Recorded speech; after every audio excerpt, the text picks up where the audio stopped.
Bonjour, puisque tout ce qui va sans dire va tout aussi bien en le disant, j'aimerais aujourd'hui vous montrer une absurdité politique. Hier, nous votions en commission emploi un texte que j'avais rédigé sur le franchisage ou comment mieux protéger les franchisés. Eh bien, les députés UMP et les députés socialistes ont voté contre ce texte, pourtant indispensable. C'est un texte insignifiant d'un point de vue politique qui n'appelait aucune contestation et nous avions incorporé 95% des amendements proposés par les autres partis politiques. Regardez. Je suis très honoré de parler devant 4 députés, ou 3, peut-être 5, y compris vous. Je me demande si tout cela a un sens. Franchement. Mais bon, je vais vous parler de cet avis sur le franchisage ou le franchising.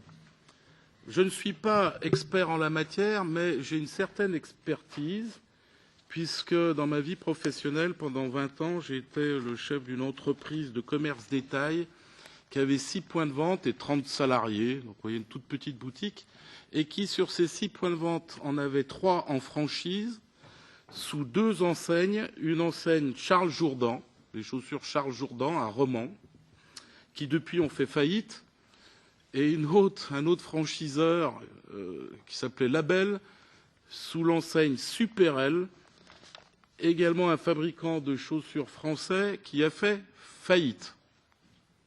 Ça a été très vite en France pour évacuer après le textile. Il en a été de même pour l'industrie de la chaussure.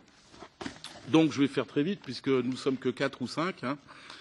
Je rappelle dans un premier temps que le franchisage est le moyen, en tout cas, était le moyen pour chacun de créer sa propre entreprise et de créer son emploi, et de même après, à terme, de développer et de créer des emplois.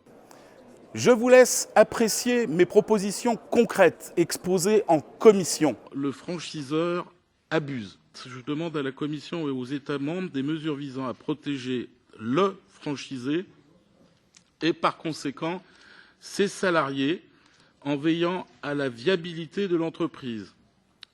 Donc, l'installation du franchisé doit se faire au prix du marché. Le franchiseur ne doit plus pouvoir imposer un stock en nature et en volume au risque d'une asphyxie financière du franchisé, sauf à s'engager sur la reprise des invendus. L'exclusivité de la marque et de ses produits doit être garantie aux franchisés par le franchiseur sur une zone de chalandise viable. Ainsi, l'UMP et l'EPS tombent les masques. La sécurité juridique leur importe moins que les jeux de pouvoir internes. Mais soyez rassurés, nos travaux portent leurs fruits et les eurosceptiques sont de plus en plus nombreux. Comme d'habitude, un homme averti en vaut 2. Je vous laisse donc le soin d'avertir votre entourage, votre famille, vos collègues à notre prochain parti pris.